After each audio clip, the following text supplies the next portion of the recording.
Well, I think we're probably going to talk about some unconventional career choices that have led me to being an expert in climate change adaptation at a global level, but also being a practicing local government official in an African city, and the, I think, unique opportunities that offers in terms of where one might be an agent for change.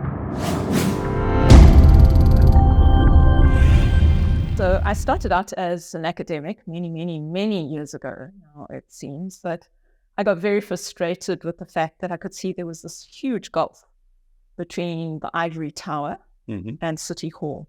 What we were doing in science and research really wasn't responding to some of the questions that were being asked out in the real world. And at that point, there wasn't a great deal of priority placed on applied research. So when South Africa moved to democracy, there was an era of change rushing through the country. And I thought that was a good moment for me to make some personal changes in my life. And I decided to leave academia and joined local government in 1994 in the city of Durban in South Africa. So I've been there for about 3 decades. But as with all things, life is a little less black and white and more about the grey, and realized through the work that we were doing in local government, we were pushing boundaries in biodiversity planning and management and climate change adaptation, but that knowledge needed to get back into the knowledge ecology of academia. And so picked up my academic skills again, began writing papers. Through that, became involved in the climate negotiations as a climate negotiator for South Africa. Then became involved in the work of Intergovernmental Panel on climate change as an author, and then more recently as a co-chair of one of the working groups. So a very diverse area of areas of interest. Okay. Well, you come from the extreme south. Here, well, in Europe especially, we're talking always a lot about climate change and impacts in the world and so on. Is that true as well for the Southern Hemisphere? I think there's a difference in the emphasis on climate change. I think here it's much more current in the conversation because the fundamental development needs have been met. And the places that I come from, we've still got profound underdevelopment. So in my city, we've got almost 600 informal settlements. So these are people who are wondering where their next meal will come from, where there's a very existential threat to their lives and the lives of their families. And under those conditions, climate change is not a priority. Yeah. There are other issues. And so I think that draws to mind the fact that when we approach the climate change challenge, we really got to address it in context, because the context will differ and the priorities will differ. And how do you balance that?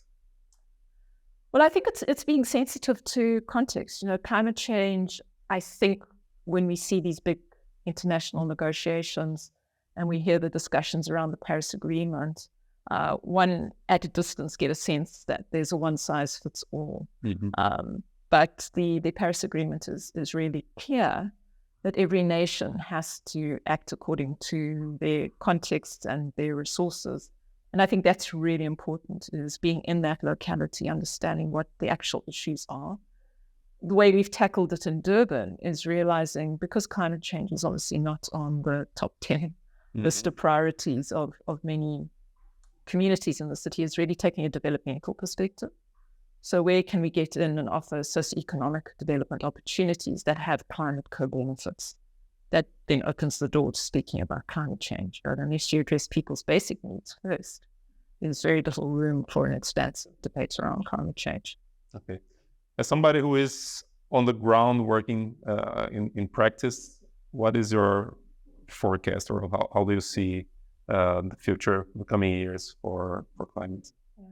I mean, this is a difficult one because we're in a society which is beset by eco-anxiety. So one doesn't want to fall into the group of being the doom mongers or naysayers of the world. But I think we do have a tough future ahead of us. I think the reality is, and my mother always told me, Debra, don't let your intelligence get in the way of your common sense.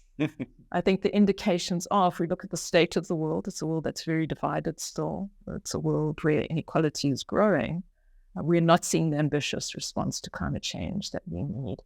I think all the indications are there that we are going to live in a world where we overshoot that first critical level of ambition, which is limiting global warming to 1.5 degrees Celsius. Now, why is that significant? It doesn't mean the world is going to end. Mm-hmm. We're not going to fall off the edge of a cliff when we do overshoot 1.5, but it does mean that we're going to live in a much tougher world, a much more dangerous world, and it'll be particularly tough for the poor and vulnerable.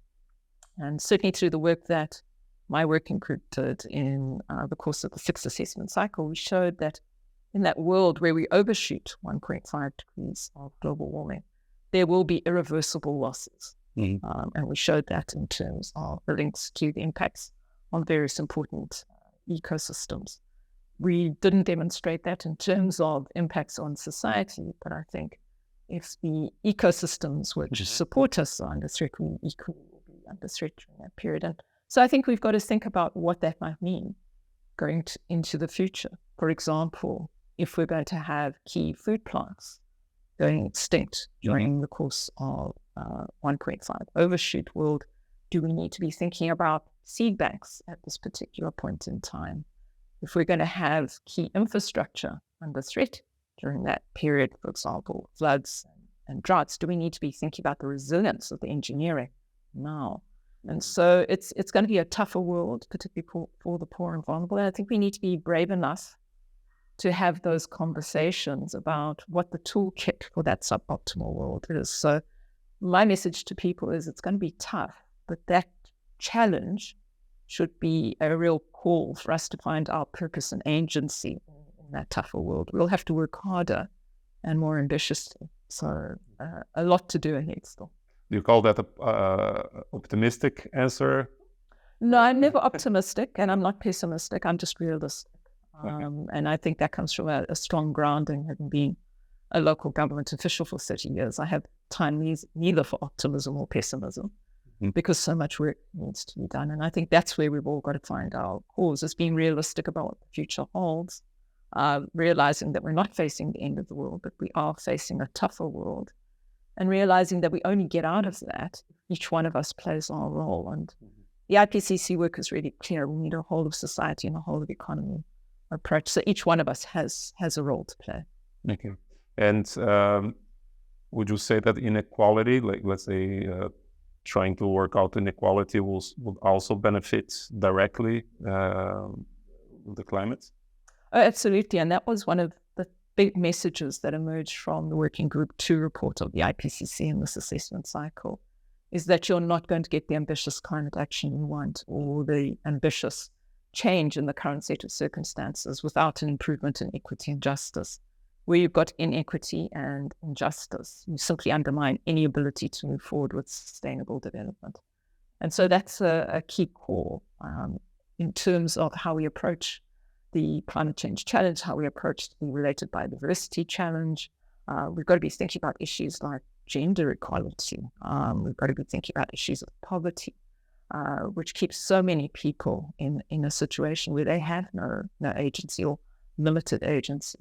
And this really causes us then to reflect on the broader socioeconomic system, on the way the big global financial systems work, where resources flow, where we should be prioritizing actions. So it's about a new world order, in effect. And I think that's part of the challenge. Okay. A more personal question. You made a choice, you said in 94. Are you happy leaving academia and working in a practical way? Oh, absolutely. I mean, I've learned so much more being a practitioner than I would have learned as an academic. It's my biggest knowledge source. So while I love learning and academia, for me, my greatest learning has come from doing. So I'm a learning by doing person. And I think that's a really underrated knowledge base. And the problem with it is it's easily lost because practitioners don't have the time to write anything down. They often don't have time to work with academics. And this is why I regard my relationship with the University of Twente as so important, is it begins to build the bridges between these two knowledge sources in a more structured way and allows those conversations to happen so that the world of practice can talk to the world of academia, and academia can learn from that. But at the same time, we in practice need to learn from academia, the advances that have been made there. And I think that's the kind of win-win partnership that gets us all active, that gives us agency in that world. It's part of the new partnerships I think are important, but it requires both sides to be brave. Practitioners are not used to engaging with academia, and academics are not necessarily used to engaging with practitioners. And I think perhaps that sets this university apart in the sense is that it has recognized the value of a new knowledge source and the need to engage it, interact with it. And I think that's an important sign of change on the horizon. Okay. Well, thank you very much for this interview. My And pleasure. welcome to the University of Twente. Thank you. Very exciting to be here. Do you want to be a GeoHero as well?